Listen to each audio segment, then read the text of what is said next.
What's up, guys? It's me, JellyKnees, and let's talk about Malaia. Now, I know I said Malaia last week, it's this week, and I know I said yesterday, but it's today. Okay, we're here. So, Malaia's art that we have is some of the best and some of the most interesting, I think. But so we've got her base splash here. It looks like kind of that T-pose model that we've seen with most of the other myths at this point. And then there's this image with this weird bubble shield thing around her, and she's got like the fiery claws. I wonder if we've always wondered if this is indicative of something of her kit, and I think we're going to be able to get into that a little bit more today, going over all of that kind of stuff. We have the concept art like we have for the other myths, very very basic, but kind of capturing that aesthetic that we have in the other ones. And then we have Cyber Malaia, and this skin looks amazing. Personally, my favorite thing, right? There's so many good things about this. My favorite thing is the headphone jack lighting up. I don't know why I love that so much, but it just aesthetically fits so well, and I can't wait to see this in game as well. But before we get into anything else about Malaia, let's listen to her voice lines. I won't back down. Not again. These claws give me purpose. Exactly what that is? Well, it's best not to think about it. When given the choice between life and death, you either grow up quickly or die trying. I was just a child then. But now I am a hunter. The difference between predator and prey is a matter of timing. My blades will pierce their wicked hearts. They burned everything to the ground and scattered the ashes to the wind. For the souls of my people, I will see these murderers dead. Your guilt surrounds you. Claws to your throat. Accept your retribution. I will temper my claws with the lava in your bones. Brother, leave this place. I do not wish to fight you. Heiress of the jungle, I have no quarrel with you. Wise seer, I urge you to reconsider. Where were you when my people were burning, shield bearer? They all deserved it. You made me do this! Tastes like home. Such fond memories. Kill the invaders before they come close. Now, I can withstand more than ever before. Their guilt sharpens my blades. I've seen far, far scarier. Friend or foe, the blades do not choose. So Malaia's voice lines are really interesting because they capture this dynamic that you're not sure if she's actually like sane most of the time. They all lines like they all deserved it, or like, I mean, the line to Talos makes you wonder, like, where were you when my people burned? That line, like, is that her motivation for being an evil character? Like, where does she fall on that spectrum? If you were going to go like good to bad, thinking that, we'll say Noxus is the side of good and Iran is the side of bad, where does Malaia fit in that trend of good to bad? But let's get into where she's from and all that good stuff. So she's going to be from the realm of Grin. Grin is a very interesting place. We'll get into that lore in a future video, so make sure you're subscribed for that. She's going to be a melee style hero with physical damage, and she's going to be part of the Reaper class. If you guys don't know, the Reapers will have the ability to climb walls, most likely on a stamina bar, but they're going to be able to just go up and climb up and over a wall to gain access to places quicker, faster. That's the same thing, and just all around better than most of the other myths. So it's going to be very interesting to see where she falls, whether she's going to be a jungler or a void laner or something that we haven't even really considered. It'll be really, really interesting to see.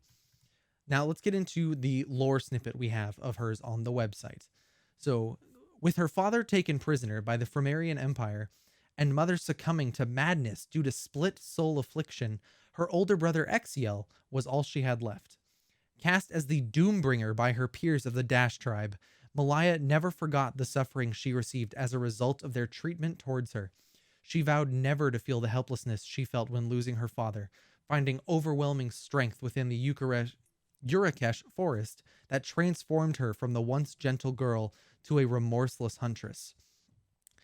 This I mean, says so much. I want to know so much more about the Dash tribe and the split soul affliction and about her and Exiel growing up and how she got this Doombringer title. Why was she cast as that in her tribe? Very, very cool implications there that I can't wait to see more of. But this is where we think her kit's being a little bit revealed. Prowl the jungle in a with ravenous precision, hunting specific victims to assassinate. Successfully doing so, granting Malaia a boost to her economy, cause pandemonium for the enemy, dashing around the terrain, picking off isolated hostiles when they least expect it. Unmatched resilience allows her to thrive in one-on-one combat, her inner will bolstering her determination to stay on the plane of the living, refusing to take fatal damage. Heed the warnings. The remorseless will show just why that moniker was earned, leaving you bleeding out while she is off to stalk her next victim. There's a lot in here to unpack. So, Prowl the Jungle makes me think that they believe the Reapers, or specifically Malaia, will be a jungler, which I think is a great thing. And knowing that we think Leah is a jungler as well makes me think that they believe double jungle is real as well. So we're on the same track there. Hunting specific victims to assassinate. We talked about this a little bit in the blog post updates, but her right mouse button ability seems to be like a targeting reticle. And that we assumed was going to be her choosing someone to hunt down and maybe do extra damage to them, but they do extra damage to her or something along those lines. But the next line really gives away what I think the benefit is, and potentially the downside as well. Successfully doing so, granting Malaia a boost to her economy. So it sounds like whoever Malaia targets, she's going to get extra gold from that person should she kill them. In return, I would expect it to be a 180, that if they kill her, they get extra gold, or they get her gold, or whatever it is. She loses gold, something among those lines to do with economy as a whole, which is a very interesting mechanic and makes it seem like Malaia is going to be the ultimate feast or famine myth because of that concept. Cause pandemonium for the enemy, dashing around the terrain, picking off isolated hostiles when they least expect it. So there's two abilities in there, or a passive and an ability in there. It's the dashing around the terrain. So she's going to have a dash, which I think is a great thing, and it's probably very needed for her, but Reapers in general. I would expect most Reapers to have a dash of some kind. And then picking off isolated hostiles is very, very interesting. My guess is that this means she's going to have some kind of isolation damage.